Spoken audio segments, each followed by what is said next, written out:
Hey guys, welcome back to our channel. After so long, आं दिनै मोनसे गोदान vlog बानायनो सानदों, माने बानायदों, नै दा बानायगासिनो। आंजों लोगोसे दिनैनि vlogआव दंफायो सासे पादुरा मानसि, जायानो जाहैबाय मिस्टार।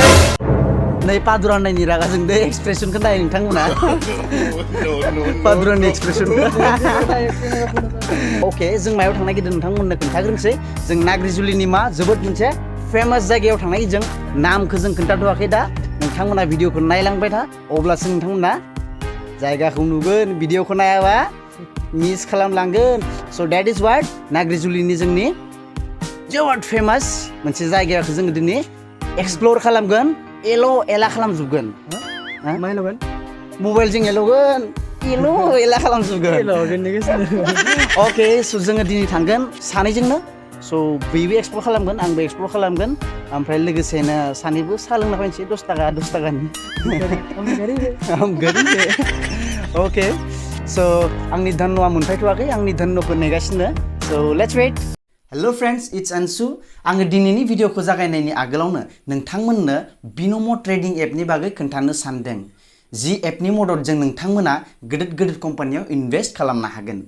बे एपा एन्ड्रइड आरो iOS मोननैयावबो एभेलेबेल। आं लिंकखौ नैबे भिडिअनि डिसक्रिपसनाव होना दोनगोन, जिनिफ्राय नोंथांमोना गोरलैयैनो डाउनलड खालामनो हागोन। जेब्लानो नोंथांमोना बे एपखौ अपेन खालामगोन, अब्लानो नोंथांमोना मोननै एकाउन्ट नुनो मोनगोन। मोनसेया जाबाय रियेल एकाउन्ट, मोनसेया जाबाय डेम' एकाउन्ट। स' नोंथांमोना रियेल एकाउन्टजों ट्रेड खालामनायनि आगोलावनो डेम' एकाउन्टजों हाजासे प्रेक्टिस खालामनो हागोन। नै आं रियेल एकाउन्टजों ट्रेड खालामना खोन्थिनि।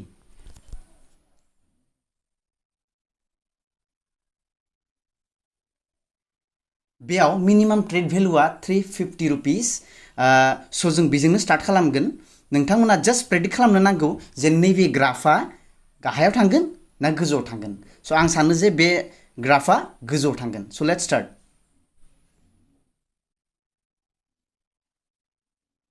और येस, बेयाव आङो 644 रुपिस माने 644 रुपिस आर्न खालामबाय। स' नोंथांमोना सिन्था दा खालाम बे फैसाखौ माजों लागोन होननानै। नोंथांमोना बे फैसाखौ बा बे रांखौ इजिलि पेटिएम वालेट एबा बेंक एकाउन्टाव ट्रान्सफार खालामनो हागोन। आं गोजौआव मख'नाय बायदि बे एपआव मिनिमाम डिप'जिटआ 350 रुपिस। बाट नोंथांमोना नैबे आंनि कुपन क'डखौ इउज खालामोब्ला बे एमाउन्टआ डाबल जागोन।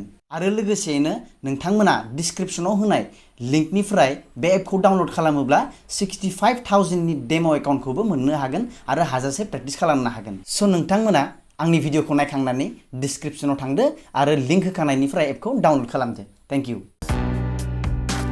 दिनै जोंनिया मोनफैबाय बासन्तिया। नै बिथाङाबो रेडि खा कमप्लिटलि। बेगाव मा लादों? गासै बुस्थुखौ लाबोदों। अके।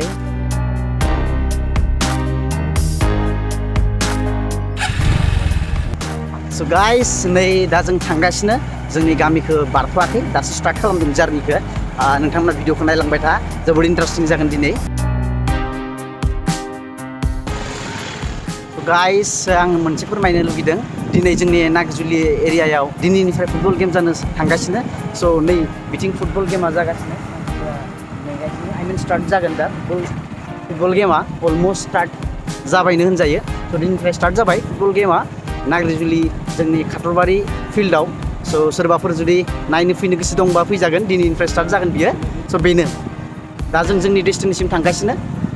ए गाइस, मा खबर? नोंथांमोना मोजाङैनो दङ जानो हागौ। दा दय बेटा तुमसे ना हो पाएगा। नै नोंथां आदाया मा बुंदोंमोन बे नङा दै। पादुरा। बेयो भिडिअ जि बायो बेखौनो बुंयो। मस्थ' हामायो मानसिया। दा जागोना जायाखै गैया ओरै जागो। Cameramen free of cost लांफालायनांगो। गोरान खालामसिनांगौ दा खोनानानै। गोथै गैया माबासोना गोरिब इउटिउबार। टुटि फुटि माबाखौनो मा होनो हटेलखौनो 5 स्टार होग्रा। गजब बेइज्जती है। गाइस, जोङो नै मोनहां जाथारबाय। जों डाइरेक्ट प्लेसखौ खोन्थिखागोन नोंथांमोननो। सो दिल थाम के बैठिए, आने ही वाला है वो जगह जिसके बारे में हमने बोला था वीडियो के सबसे पहले। सो नैदो ओमफ्राय नै जायगाखौ नायदो नोंथांमोना। जोबोद समायना जायगा and one of the famous place from the Borderland नोंथांमोना नायनो हागोन मोनफैसिगोन जायगाया जोंनिया धन्न'आ बारा गोसा खारा नालाय आंनिया स्ल' सालायनांगौ धन्नो प्यारा नै खोन्थिला आंनि धन्न'खौ खनसे गोजौनिफ्राय okay that's my धन्नो यार मस्त okay so जों दा जायगाखौ मोनबाय नोंथांमोननो खोन्थिगोन लासैनो नै जोंना दङ बिथाङा एक्टराबो गोसोम जाजोब्बाय माबादों सानजुंजों okay so जोङो जायगासिम थांगासिनो दं दा and नोंथांमोननो खोन्थिसिगोन दसे समनि उनावनो खोन्थिसिगोन जायगाखौ so please wait for 1 2 3 पता नहीं कितना तक जाएगा okay दा नै जायगायानो जाबाय जोंनिया Island one of the famous जायगा जोंनि बे नाग्रिजुलि एरियानि so बैनो जोंनि आइलेन्डआ so guys नोंथांमोना माबोरै नुदों जायगाखौ it's really wonderful नंगौना नङा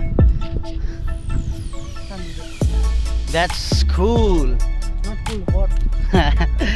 जायगाया जोबोद समायना नैबे आइलेन्डआ जोबोद समायना जायगा बिनि गासैबो आगिगुरिजों एल'जोबगोन दिनै बेसां मा रोखोम जादोंमोन मानिफ्राय फैदोंमोन मा रोखोम एसां फेमास जालांखो स' जों गासैखौबो एल'जोबगोन नोंथांमोना नायलांबाय थादो जों दा स्टार्टिं पइन्टआवसो दोङो बिदि नोंथांमोना जायगाखौ नुवाखैनोखा दाबो गोजाननिफ्रायसो नुहुरदो स' स्टे टिउन नायलांबाय था जायगाखौ it's really O wonderful place जोबोद समायना जायगा जोंनि बे आइलेन्डआ दा नोंथांमोना आं खोन्थानि मा रोखोम बियो जोंनो मोननाय नैबे जिथु नोंथांमोना ब्रिज नुदों बे ब्रिजआ 2-3 इयार्सनि आगोलाव गैयामोन जानांगौ दे आं एक्जेक्टलिखौ मिथिया बाट मोनसे माबा खालामबाय आरो आं अनुमान खालामबाय नैबे ब्रिजआ गैथ'वामोन ओमफ्राय नैथिगालै जिथु जोंनि तामुलपुर टु उदालगुरि रोड बेबो माने जाथ'वाखैमोन आरोना लासै ग्रेजुवेलि जागासिनो दंमोन जोबोद गाज्रि लामामोन ओमफ्राय नैखिनावथ' मा होनना बुङो नैबे दलं थिगालै माबायानो गैयामोन नैथिगालै रोडआनो गैयामोन ओमफ्राय जोङो बिथिगालै थांनो होनब्लाथाय जोबोद खस्थ' मोनोमोन जों नावजोंसो थांनो लागा जायोमोन बिथिगालै बारनो बाट मा होनना बुङो दा समनि फाखनाव दिनै नै बेसेबां डेभेलप जालांबाय माने जों नाव बारनोबो माबा खोथा गैला गारिजोंनो जोंनि आरामनो बिथिं थांनो हायो स' नङा नङा रन्जय आइसक्रिम गजब बेइज्जती है मोनबायनोखा जोङो धनन्जयनि पकेटखौ खालि खालामनोसै अलमस्ट आइसक्रिम जाहैग्रोगोन नामा नोंसो जागोन बड़ा हरामी हो बेटा तेरा पॉकेट खाली करो सो गरीब है बहुत गरीब है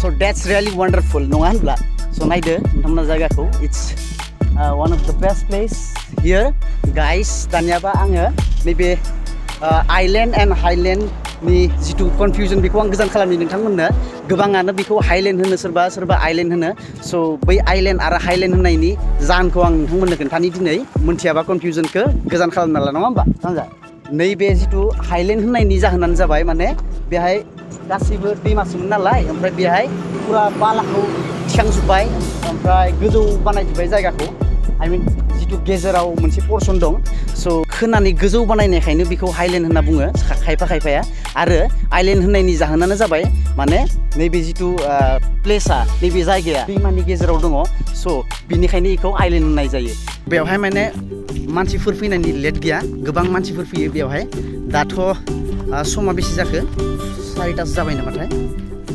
सारिथा इट्स 4:30 जेसांनो मोनाहोलाङो एसांनो मानसि फैयो बेहाय ट्रेभेल खालामनो एन्ड भिउसखौ नायनो बिनिफ्राय बै भुटान पाहारखौ जोबोद समायना नुहुरो नोंथांमोना नायनो हागोन जे डिसप्लेआव नुनाय मथे नोंथांमोना नुखादों जानांगौ बिनिखायनो बिनि जिथु भिउसनि मजाखौ लानो थाखाय मानसिफोरा बेरायनो फैयो फुङानो जा बेलासियानो जा माने बेरायनो फैयो आरो बेवहाय दा नोंथांमोना नायलांबाय था फारसेनिफ्राय खोन्थालांगोन नोंथांमोननो नै दैमाफोरा जोबोद समायना Okay, so cameraman सोलायबाय नै मिस्टार पादुराया जाबाय cameraman okay मोनां दिनै फैलागौ बिखायाव जोबोद समायना मोनसे जायगा मा बियो Island and Highland okay so नायलांबाय थादो नोंथांमोना जोबोद समायना जायगा बियो बेखौ फिउचाराव जोबोद मोजां बेवहाय गार्डेन एबा माबा माबि बानायनो थाखाय मोनसे प्लानिं लादो होननाय खोनादों आंबो एसां कनफार्म नङा थेवबो जुदि जायोब्ला बै प्लानिङा बिबार उनु गायनायनि बेवहाय गोबां फोसाबनायनि जुदि बेबस्था खालायोबाथाय आरोबाव मोजां जाबावगोन होननानै आं सानो आरो बेखौ लाबाथाय जोबोद मोनसे गुड स्टेप होननानै बुंजागोन आरो मख'थाव जागोन अके सफैदो नायलांबाय थादो दा जों दोङो नैबे खावसेथिंगालै आइलेण्डनि एकदमबारे फ्रन्ट साइडथि जिथु जों तामुलपुरनिफ्राय फैबाथाय फ्रन्ट साइड जायो बिथिंगालि दं ओमफ्राय नैला बिथिंगालि जाहैगोन बैथिं जोंनि मा होनना बुङो सरि राइट साइडथिंबो दं गोबां गिदिर जायगा बेवहाय राइट साइडथिबो लांगोन नोंथांमोनखौ लासै लासैनो सफैबाय थागोन एबार ब्लगारा चेन्ज मानसि change hello guys what's of इनिफ्राय WhatsApp-निफ्राय Dia ibu tahu sini sudah, naik ada, apa bunga, belum boleh berangkat ya. Dah sudah kita yang bunga sudah na. Dah kunci kong kamera sini lah kunci. Apa macam bunga apa? Apa mana dia lagi per? Apa macam bunga ni bisa lah yang fuan berai. Bisa je ni.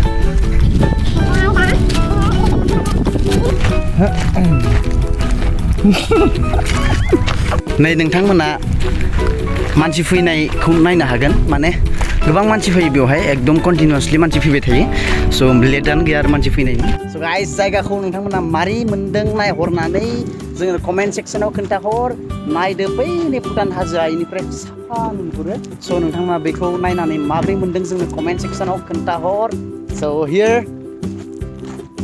Is island Sifung Thailand okay so not Thailand okay Thailand not Thailand so nैबे मोनसे middle place जाहैबाय island बिथिंनो ओंखारनानै माने मानसिफ्रा बैयाव लागि बेरायनो थाङो माने मजाखौ लायो आरो दैमानि मजाखौ okay so बैनो जायगाया so नोंथांमोना नुहुरनो हागौ बैथिंगालै जों दा बै खावसेथिंगालै थांना फैगोन नोंथांमोनखौ खोन्थिनांगोन ना माने कमप्लिटलि आइलेण्ड एरिया बेसेबां so let's go चलो दिखाओ अभी okay so खोन्थादो खिथानांगोन जेबो गैया नायलांदो आइलेण्ड एरियानि राइट साइडथिं जायो तामुलपुरनिफ्राय फैबाथाय जिथु लास्ट पर्सन आइलेण्डनि बेखिनियानो माने दंबावो गोबां गोलाव थाबायनानै मेंजोबलांबाय जोङो ओके स' नुगासिनो जानांगौ नोंथांमोना मानसि बेसे रिभि फैयो बेहाय दा जेसांनो मोनागोन एसेबांनो मानसिफोर जमा जागोन बेखिनि एरियाया गोबां गिदिर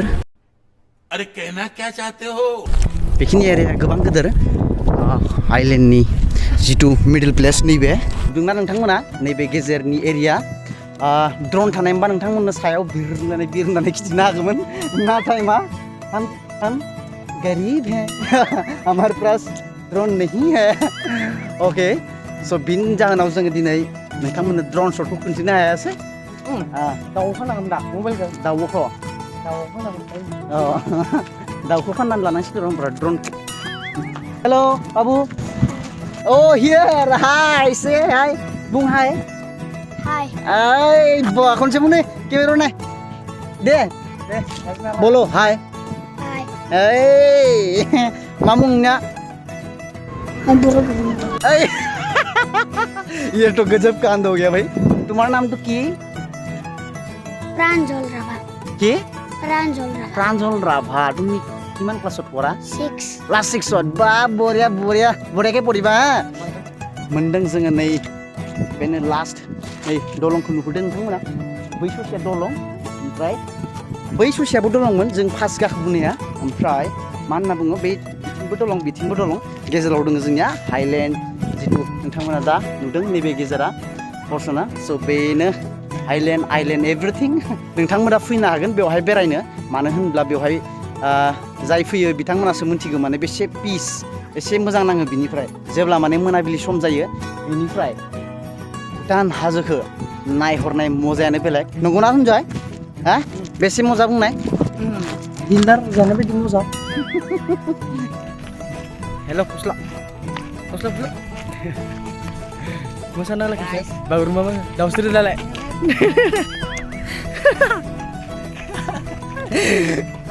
Okay, so fun part. जों दा फैलाव आइलेन्डनि बिखायाव दङ। गायनानै दोन सिखांनाया जों गायलेना थांनो हायाखै आं 66 kgs जाबाय almost 70 kgs बे आइलेन्डआ 26 लट माबा लट लानाय नों आरो 50 दा जोंहा आइलेन्डनि गाहाय मोनसे पर्सनाव थांनो नागिरदों नैबेथ' गोजौआनो जाबाय स' जोङो गाहाय मोनसेखौ नोंथांमोननि बा खिन्थिनोसै आरो आं मेथा गाइस नैबे लामाजों थांगोन जोङो एबार गाहायाव नायबाय केमेरामेन मोजां थाबाय नङाबा गोग्लैबाबो जों नङा दे गोग्लैबा आइ आफाया गाबगोन ओमफ्राय नोंनि मबाइला थांगोन औ येस देखो देखो देखो केसर नैबेनो गाइस मा इयो सिग्रा जायगा आइलेन्डनि पर्सन बेनो खिन्थिदो बिथिं दानि बे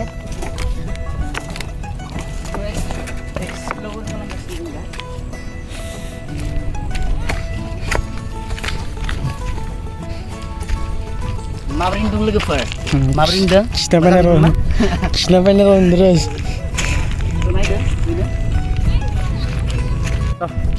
Hey guys बागुरुम्बा मोसायो बे बागुरुम्बा मोसानांगोन बागुरुम्बा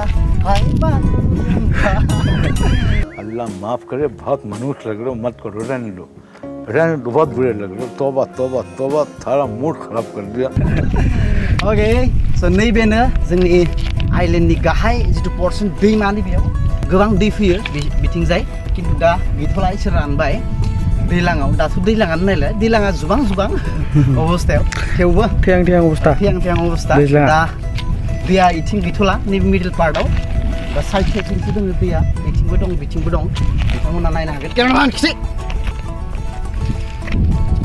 वान थिं आंनि जिथु गानमोन बै मेथाइयालै फाग्ला जाबाय मेथाइखौ जों बेवहायबो शुट खालामदोंमोन बैखिनाव ओमफ्राय नै आइलेन्डनि गोजौआवबो शुट खालामदोंमोन एक्चुलि ड्रन शटखौ बेवहाय नायनो हागोन आङो नोंथांमोननो बै फाग्ला जाबायनि लिंकखौ नैबे भिडिअनि डिसक्रिपसनाव होगोन स' नायदो नोंथांमोना बे भिडिअखौ आरो होमबानिया नोंथांमोना मा ड्रन शटखौ नुनो हागोन आरो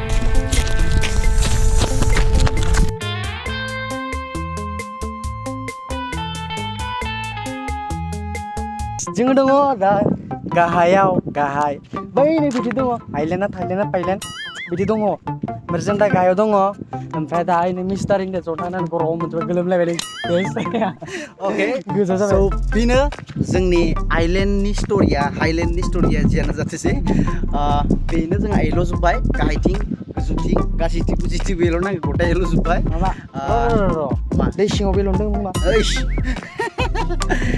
joking must joking re I'm joking okay so बेखिनियानो जों दा मायाव थांगोन धनन्जया आंखौ दिनै माबा कफि लोंहोगोन ना माबा न' कफि लोंहोगोन नोङो बायराव था मजा आदा आं नोंखौ दिनै कफि लोंहोखागोन होननानै बिखादों बियो ओमफ्राय मजा जों बारबेराव जोङो दा थांगोन मोनसे रेस्टुरेन्टआव बेवहाय जोबोद मोजां कफि मोनो आई गेस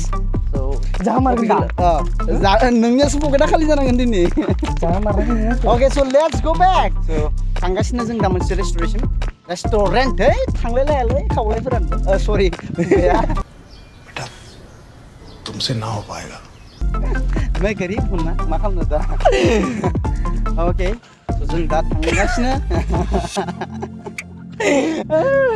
मा निगा खावलाया थाङानो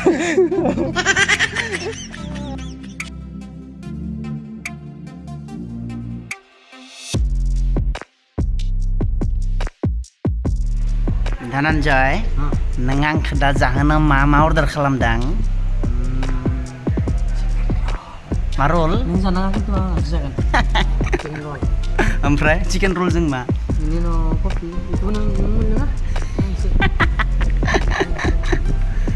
दिनै आङो धनन्जयनि पकेटखौ खालि खालामनासो थांगोन मानोना बेवहाय जेसेबां डिश दंना गासैखौबो बायनो होगोन आं बेखौ ओमफ्राय फारि जालांबाय थागोन आं बिनि पकेटाव जेसेबां फैसा दं आं गासैखौबो दिनै सेटाइप खालामजोबगोन ना मा बुङो पादुरा आंखौ जाहोना नोङो सानसे गिदिर गोलाव मानसि जागोन नों मिथिबाय नै नों मा जागोन सानसे समाव गिदिर गोलाव मानसि जागोन नोङो मिथिबाय दा नों दा बेसे फुटनि नों दा नोङो 10 फुटनि मानसि जागोन गिदिर ओमफ्राय गोलाव मोदोम गिदिर जि खोनादों बेखौनो बुं आदा हेलौ मा मा जागोन नों दा नोंसो जाहोगोन ना आंखौ मोजां खोनादो मोजां खोनादो चिकेन पकौड़ा नों जाना कॉफी और फ्री का खाना और मस्त पचाएगा अपना आज और फ्रियावनो मोनगोन बिनि धनजोंनि पकेटनिफ्राय और आङो दबाके खाना और चिकन रोल एंड कॉफी मस्त होएगा क्या कहते हैं उसे मुंह से पानी निकल गया तेरा मुंह से पानी निकल रहा कब खाने को मिलेगा गाइस जोक्स पार्ट जोक्स को दोनथ'बाय गोजानाव दा मा खालाम नोंथांमोना धनन्जयनि इन्स्टाग्रामखौ फल' खालाम बिथांनि आइडिखौ नैबे आङो भिडिअनि डिसक्रिपसनाव होनांगोन इन्स्टाग्राम आइडिखौ स' बिखौ इन्स्टाग्रामाव फल' खालाम बिथाङा मा खालामो मिथिगौ इन्स्टाग्रामाव शर्ट्स बनायो जोबोद मोजां शर्ट्स बेबो एचडिआव बनायबावो DSLRआव स' आरो बेटा तुमसे ना हो पाएगा आरो जोबोद मोजां बानायो बिथाङा बे शर्ट्सफोरखौ नोंथाङा बेखौ फल' खालाम इन्स्टाग्राम आइडिखौ पीछे देखो इन्स्टाग्राम आइडि पीछे देखो